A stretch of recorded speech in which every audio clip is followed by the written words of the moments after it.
Hi beautiful people, it's Woman's Menu. Today we're making goat meat stew with palm oil. So let's get cooking.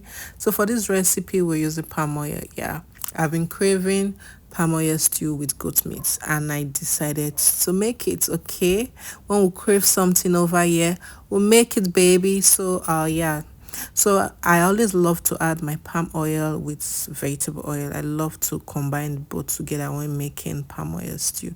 It just makes sense. That's all. Okay, so you put your palm oil, your vegetable oil, and you just let it heat up a bit. You don't want the palm oil to be raw, so you heat it up for a few seconds. Then you go in with your onion as usual. Regular way of making stew. Okay, adding your chopped onion, just saute for a few minutes, few seconds, and after that you go in with your pepper mix. So this pepper is this tomato is tomatoes, pepper, and onions already cooked. Okay, it is not raw. You add that together. You just combine all together. Make sure it is well combined.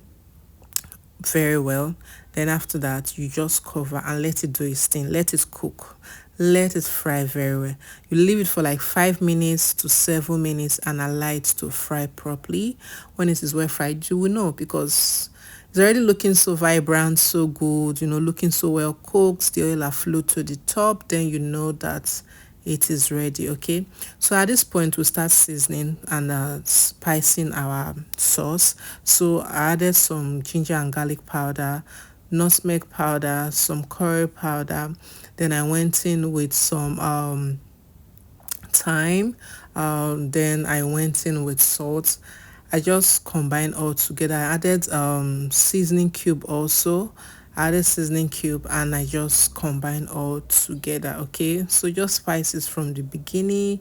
Make sure it is well spiced and make sure you test so that you don't overspice it. Okay, after that I went in with my meat stock. So most time I advise you going with your meat stock before you season so that it will not be too salty. Okay, so go with your mixed meat stock before you season. You get. After that, I added my meat stock. It wasn't enough, so I added some water. And also, if you don't have meat stock, you can use water. It doesn't really matter. If you season the sauce very well, is going to come out well. You get. Okay, cover and allow it do its thing. Let it fry very well. When it fry for like few seconds, you start adding your protein. So like I said earlier on, this goat meat, I've been craving it. See, I don't like to fry my goat meat. I don't like to do anything about it. I don't just like frying my protein generally.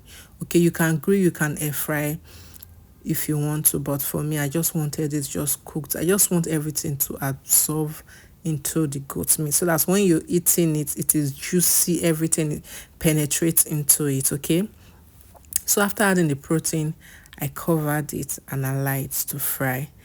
When it is well fried like this, you know the sauce, the stew, everything has penetrated into the goat meat and it is juicy. Then you know it is ready.